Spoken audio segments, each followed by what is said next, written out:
Hello friends, আসসালামু আলাইকুম। এমআরজেড বাংলা টিউটোরিয়ালের পক্ষ থেকে সবাইকে জানাই স্বাগত। ফ্রেন্ডস, আজকের ভিডিওর মাঝে আমি দেখাবো যে ইউটিউব স্টুডিওর মধ্যে একটি ভিডিও এডিটর অপশন থাকে, সেটা কোথায় আছে এবং সেটার কাজ কি। তো আগে আমি বলতে চাই যে ইউটিউব স্টুডিওর মধ্যে যে ভিডিও এডিটরসটা থাকে সেটার কাজ কি। সেটার কাজ হচ্ছে আপনি ইউটিউবে কোনো ভিডিও পাবলিশ করার পরে যদি সেই ভিডিওটি এডিট করার প্রয়োজন পড়ে, যেমন কোনো মিউজিক কেটে আবার নতুন কোনো নন কপিরাইট মিউজিক অ্যাড করার প্রয়োজন পড়ে, সেই ক্ষেত্রে আপনারা মিউজিক অ্যাড করতে পারবেন। অথবা যদি কোনো ভিডিও ক্লিপ কেটে ফেলার প্রয়োজন হয়, সেই ক্ষেত্রে ভিডিও ক্লিপ কেটে ফেলতে পারবেন আপলোড করা ভিডিও। তো সেটা কিভাবে এবং কোথায় আছে আমি আপনাদেরকে দেখিয়ে দিচ্ছি। তো প্রথম আপনাদেরকে চলে যেতে হবে ক্রোম ব্রাউজারে। আমরা ক্রোম ব্রাউজারে চলে গেলাম। ক্রোম ব্রাউজার থেকে নতুন একটা ট্যাব নিয়ে চলে যাবেন ইউটিউবে। ইউটিউবে যাওয়ার পর আপনারা দেখবেন সাইটটা ডেস্কটপ করা আছে কিনা, না থাকলে অবশ্যই সাইটটা ডেস্কটপ করে নেবেন। এরপর এখান থেকে আপনারা আপনাদের চ্যানেলে চলে যাবেন।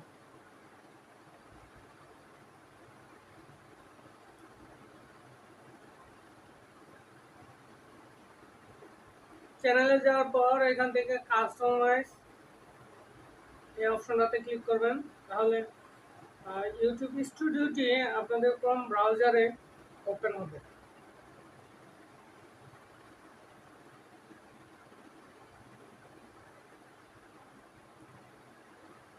এরপর এখান থেকে ভিডিও সেকশনে চলে যাবেন, ইউটিউব স্টুডিওর ভিডিও সেকশনে।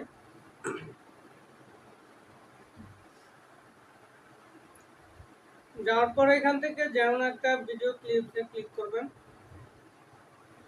যে কোনো একটা ভিডিওতে ক্লিক করার পর এখানে আপনারা বাম পাশে দেখতে পারবেন 3 নম্বর অপশনটি, এই অপশনে একটা ক্লিক করে দেবেন। এটা হচ্ছে ভিডিও এডিটর।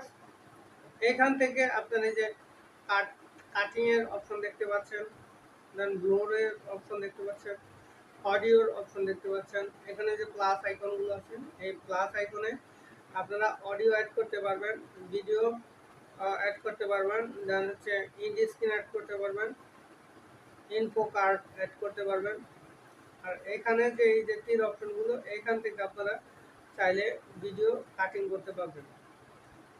তো আশা করি ভিডিওটা বুঝতে পারছেন যে আপনাদের ভিডিও এডিটর অপশনটা কোথায় ছিল এবং কীভাবে কাজ করবেন। আপনারা যারা ভিডিও মেকিং করেন তারা এই এডিটর সফটওয়্যারে আসলেই বুঝতে পারবেন যে কী করতে হবে, কোথায় ভিডিও কোথায় অডিও সব কিছু এখানে বুঝতে পারবেন। আমার কাজ ছিল আপনাদের এই ভিডিও এডিটরসের যেই অপশনটা আছে সেটা খুঁজে বের করে দেওয়া, আর হচ্ছে আপনারা এইভাবে আপলোড করা ভিডিও এডিট করতে পারবেন। তো ভিডিওটি ভালো লাগলে অবশ্যই একটি লাইক দিবেন, আর কী ধরনের ভিডিও চান কমেন্টস করে জানাবেন। তো আজকের মতো ভিডিও এখানে শেষ করছি। সবাই ভালো থাকবেন, সুস্থ থাকবেন, দেখা হবে পরবর্তী কোনো ভিডিওতে। খোদা হাফেজ।